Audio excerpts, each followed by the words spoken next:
Naputol na naman ako, ang dami, no? So, yun lang. Paalam na ako. Dami ko na sinasabi, no? So, again, guys, beautiful people, have a good heart, have a good mind, and have a good soul. Okay? And have a good spirit as you grow. Kasi yun yung maging punan natin. We're ready. We love your king. And doon sa maging late, kung sakali na i-lift na ni God yung Holy Spirit. So, tayo-tayo na lang yun. O kung nandun pa ako.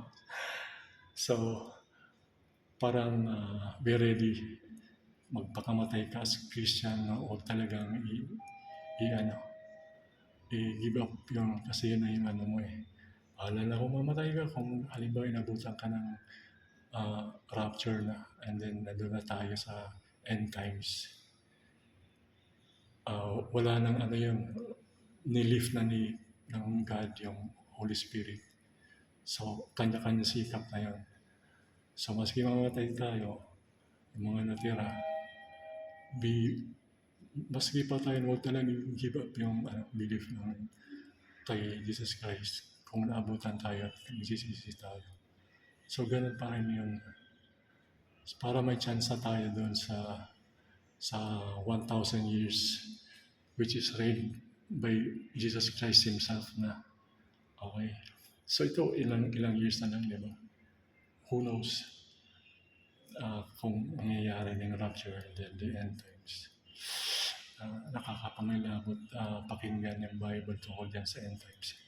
Talagang total sufferings na yan ng humans. But yun na nga be ready guys. Keep your light shining na.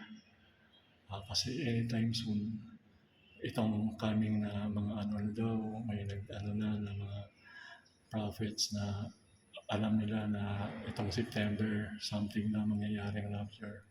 Well, actually, I don't really believe it. Sabi nga, no one knows except God. But the signs are there. Every signs are already there. Okay?